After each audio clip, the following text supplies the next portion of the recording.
What's going on, everybody? My name's Terrell Williams and welcome back to another portrait photography video. In today's video, I'm going to be showing you how to achieve some different looks using just one lighting setup. Now, a lot of times photographers will use two or more lights to really fine-tune the look that they're going for, but sometimes that's not feasible. And for myself as well, I only have one light to use for my portrait photography sessions. So I'm going to be showing you how to utilize that single light to create some different looks and some different emotions in your images. Now, along with a couple of different lighting setups, I'm also going to be giving you some tips and tricks that I use on a daily basis in the studio in order to fine-tune my images, like I've said, and just make sure that the ideas that you have in your head are coming through in your photos and you can really get the look that you're trying to go for. So without further ado, let's jump into the first look. All right, so this first look that I'm going to be showing you guys is called overhead lighting. And so what I did to achieve this look is I took my light and I put it on a boomstick. And what a boomstick is it's just a tripod that has another arm coming off of it at an angle, so it allows you to reach your light out over your set. And so I put it out over my seating area, angled the light straight down, and then I took my diffuser that I've shown in one of my last videos as well, and I took two tripods, clamped each side of it so that the light was spreading out over my set. And so as you can see, it gives you this really cool lighting, kind of harsh, but it almost looks like a horror movie setup. And so you can see that the light is really heavy on my hair, and then when I'm looking straight, it's also really heavy on my nose and a little bit on my forehead as well, and then of course the shoulders and anywhere that is out in front of you, so my legs in this case. So I really like this setup for dramatic images. Like I said before, if you're trying to create like a horror film set type of look, I think it works really well, and it just creates some dissonance in your image. And yeah, so here are a couple of images that I took of myself. Now, I'm the photographer, not the model, so bear with me on these. But yeah, this just gives you an idea of what overhead lighting can give you in your images.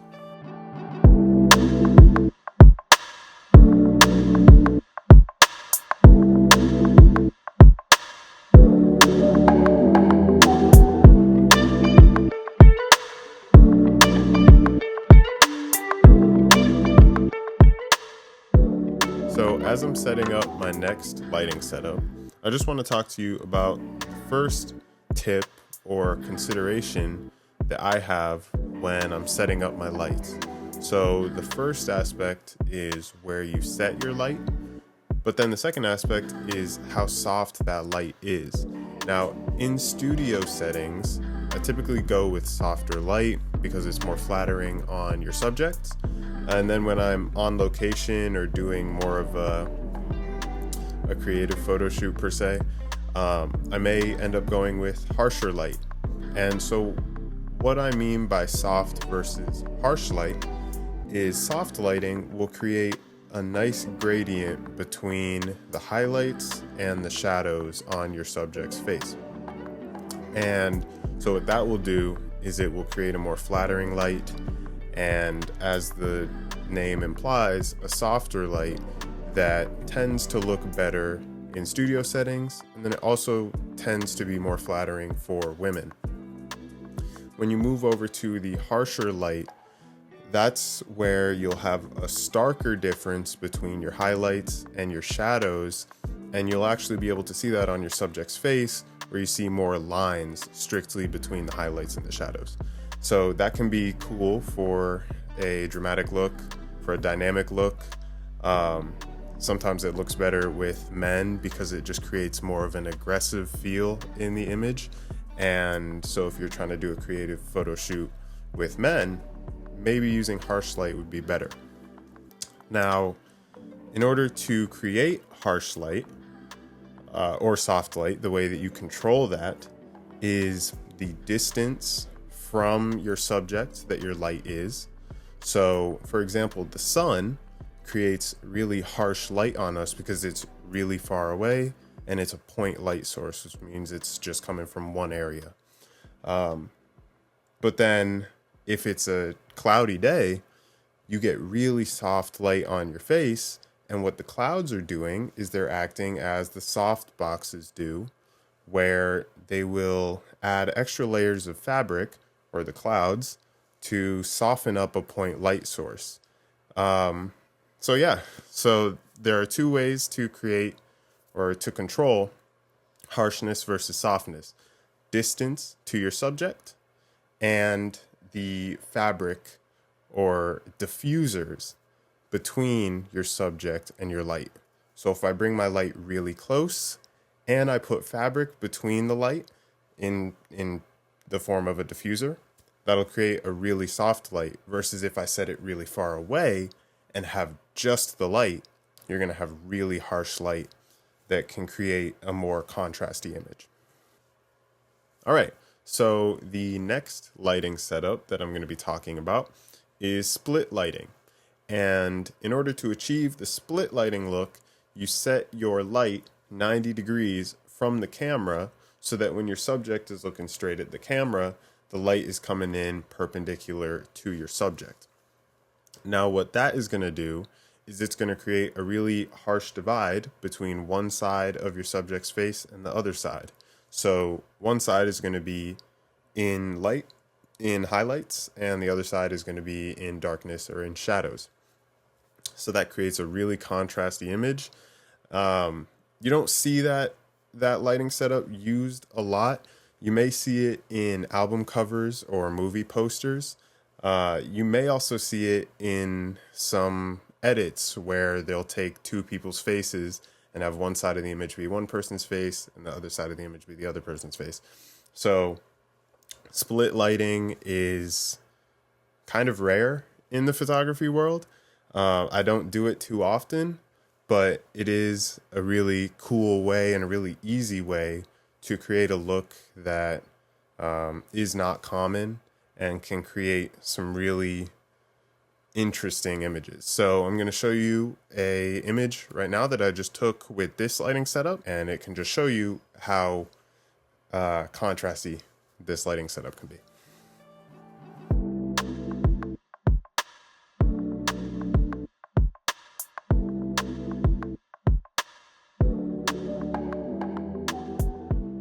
So the characteristics of split lighting is that, as you can see here, it creates very bright highlights on one side of your face and really dark shadows on the other side.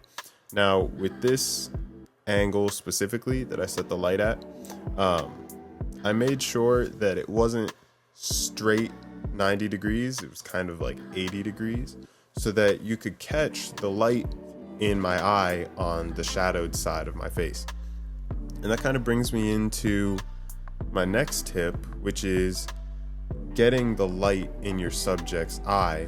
And the light in the eyes basically just means that you can see the light source that you're using reflected in your subject's eye. And so I'll show you a couple of examples of that right now, where you may not think about it, but subconsciously we associate light in the eyes with life.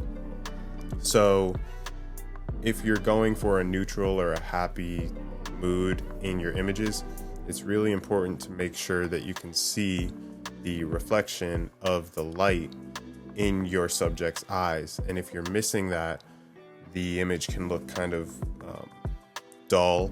And sometimes that might be what you're going for, but especially if you're going for a happier image, you want to make sure that you have the light in your subject's eyes to portray life.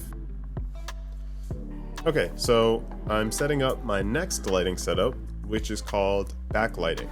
And to achieve backlighting, you're going to set up your light source 180 degrees from your camera or just behind your subject. So the really cool thing about backlighting, excuse me, is that you can create silhouettes.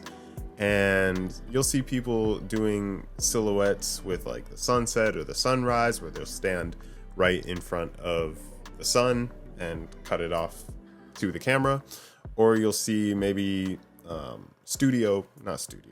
concert photography, where the photographer might wait until the artist is directly covering one of the lights on stage and create this really cool flared effect with their image. So there's a lot of different ways to use backlighting. When backlighting is used as a secondary light, it can be referred to as rim lighting as well. Rim lighting can be used to separate your subject from the background. So depending on what you're trying to use this 180-degree light as, you can call it either rim lighting or backlighting. So in this example, I'm going to be using it as backlighting, where it's my main source, and my goal is to completely take away the features in my face and just focus on the outline of myself. So yeah, here's the image that I took using backlighting.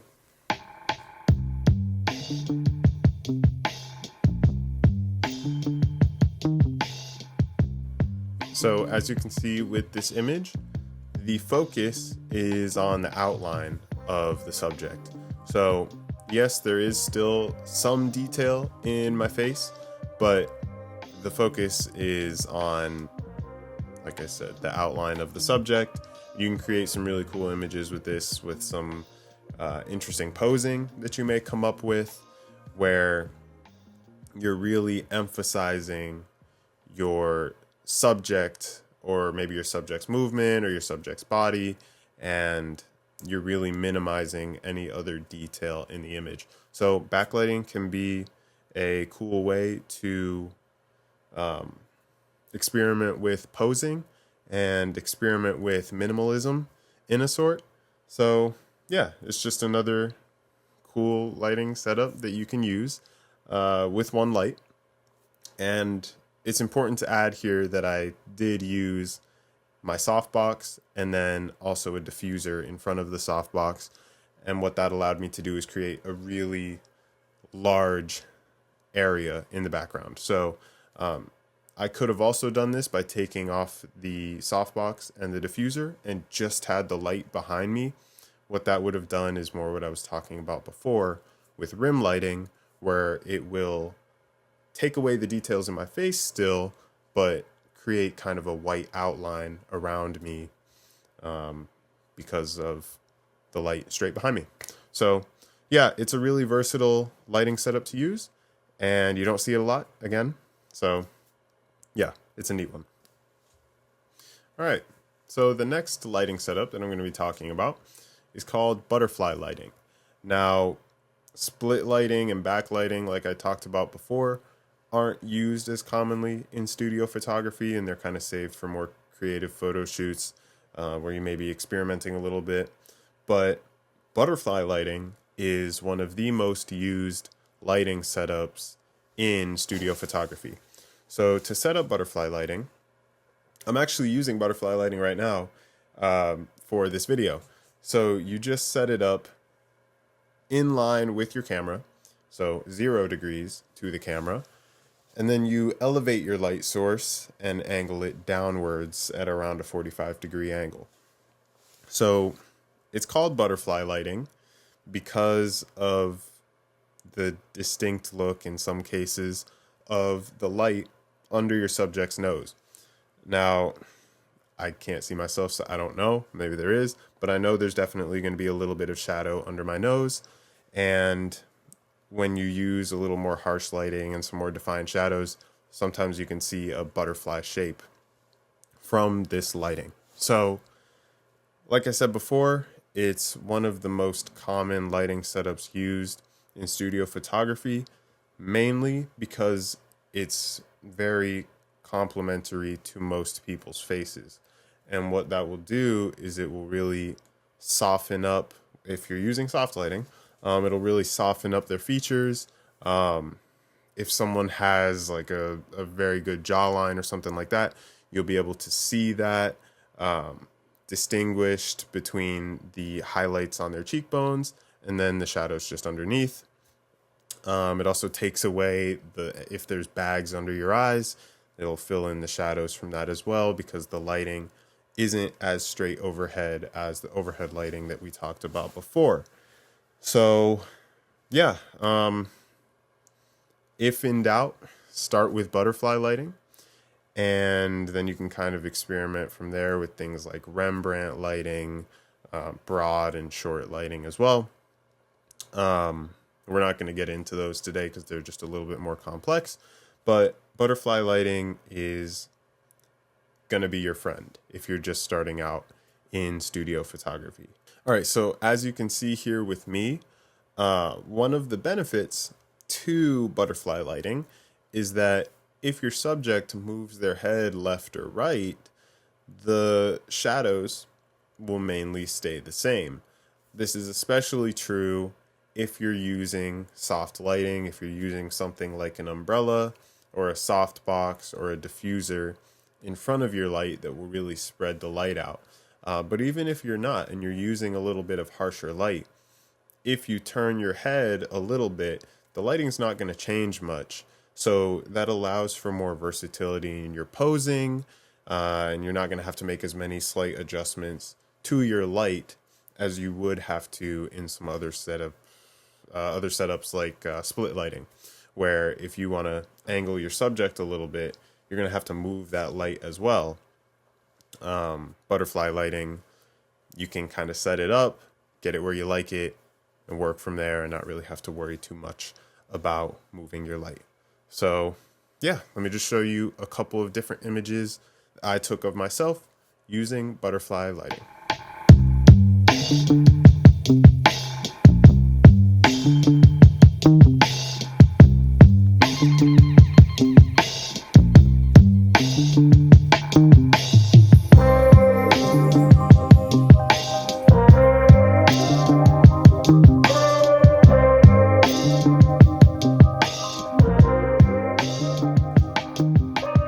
So as you can see with this lighting setup, this is your typical way to orient one light for headshots. And when you look at this image, you can see that the lighting is nice on the nose, on the cheekbones, on the forehead.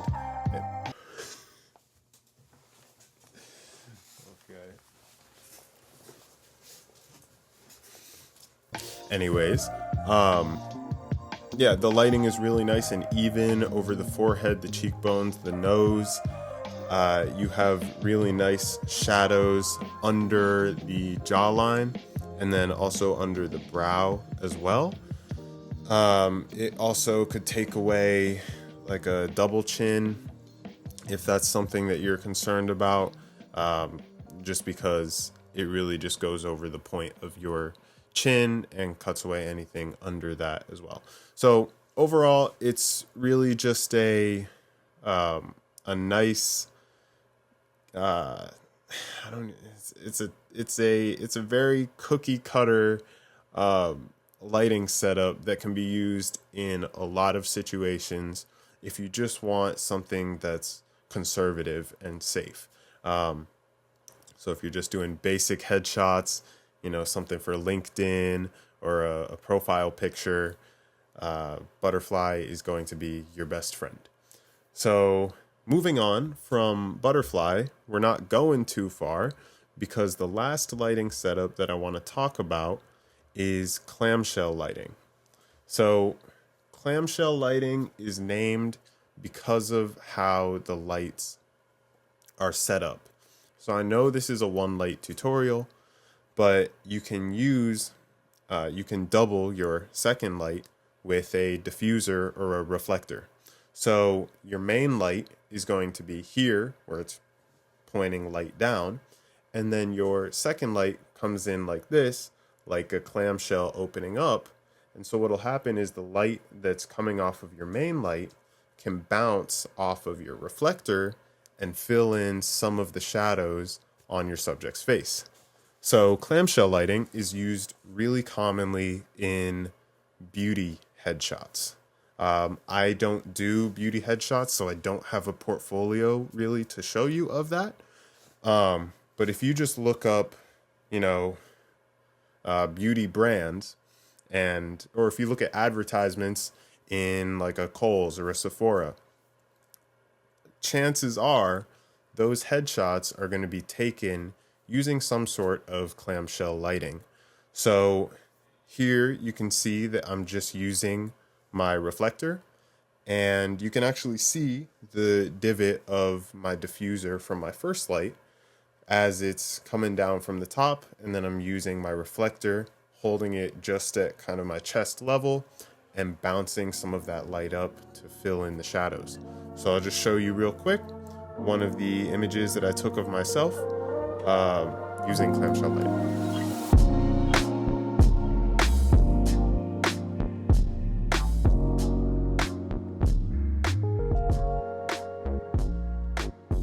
So again, excuse the fact that I don't have a model for these images, so you're just gonna have to deal with me.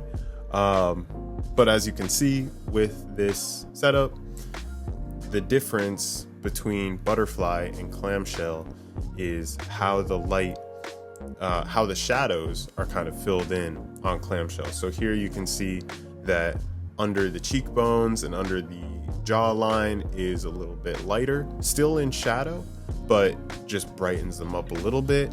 The light under your brow, or the shadow under your brow, is brightened up just a little bit, and then that light under your nose as well is brightened up too. So if you're going to be going into more of a beauty or fashion studio photography, clamshell may be your go-to because it's really flattering for those types of applications.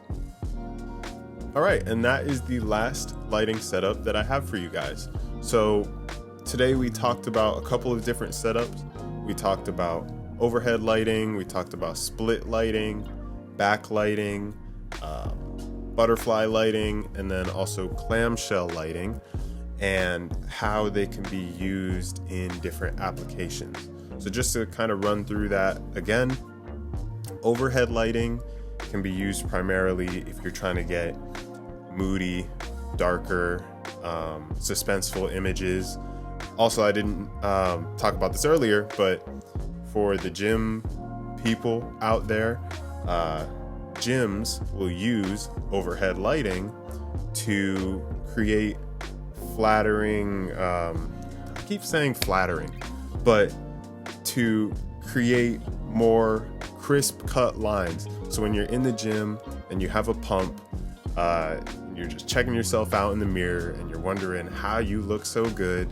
It's because of the work, but it's also because of overhead lighting, just creating those really sharp cuts on your body that would be more flattering in like a gym setting. So moody images, gym images, those are going to be some places that you use overhead lighting. Split lighting is a little bit more creative. I talked about it being used on album covers and movie posters. Also, if you're trying to do like the good versus evil kind of look in your images, you can use split lighting. Backlighting is going to be used if you're trying to silhouette, or if you're trying to not focus on the features of somebody's face or body and just focus on how they're posed. That can be a great way to use backlighting. Butterfly lighting is going to be your primary application for studio portraits because it creates really nice, flattering light on your subject, and it really softens up some of the features that we may not want to focus on. So maybe if there's a double chin or bags under the eyes, butterfly lighting will take that away and just create a nice, even look for you if you're getting started in studio photography. Then the last thing we talked about was clamshell lighting.